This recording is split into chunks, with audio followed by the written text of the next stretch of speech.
शिवसेनेच्या मतदारसंघात भाजपनं उमेदवारांचा शोध सुरू केलाय मंडळी। भाजपकडून पर्याय शोधले जात असल्याने कोल्हापुरात शिवसेनेच्या खासदारांमध्ये अस्वस्थता निर्माण झाली। राज्यसभेचे खासदार धनंजय महाडिक यांनी लोकसभा लढवण्याची इच्छा व्यक्त केल्याने महायुतीत जागा वाटपावरून वाद निर्माण होणार असल्याचं स्पष्ट झालंय।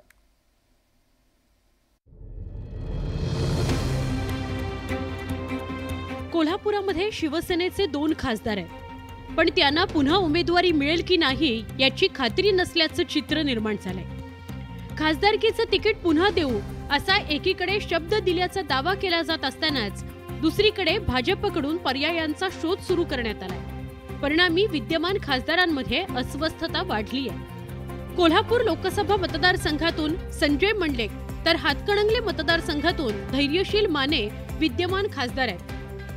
दोघांनीही उद्धव ठाकरेंची साथ सोडत एकनाथ शिंदे यांना साथ दिली आहे। तर दुसरीकडे कोल्हापूर जिल्ह्यात खासदारकी करता कोणती नावं चर्चेत आहेत ते आता बघूया। कोल्हापूर मतदारसंघातून हसन मुश्रीफ, धनंजय महाडिक, शौमिका महाडिक, राजेश क्षीरसागर, संग्राम कुपेकर यांची नावं चर्चेत आहेत। तर हातकणंगले मतदारसंघातून प्रकाश आवाडे, राहुल आवाडे, सुरेश हळवणकर, विनय कोरे आणि सदाभाऊ खोत हे संभाव्य उमेदवार आहेत। यापैकी हसन मुश्रीफ यांनी विधानसभाच लढणार असल्याचं स्पष्ट केलंय, तर खासदार धनंजय महाडिक यांनी लोकसभेकरता इच्छुक असल्याचं स्पष्ट केलंय। तिघांचा अंतर्गत मामला आहे, त्यांनी ठरवायचं 23 लढवायच्या का 48 ते त्यांचा मामला आहे। आता आपण काय सांगणार त्याला? खासदार होण्याची इच्छा वगैरे काय आहे? नाही, मी अजून 2 विधानसभेच्या टर्म लढणार आहे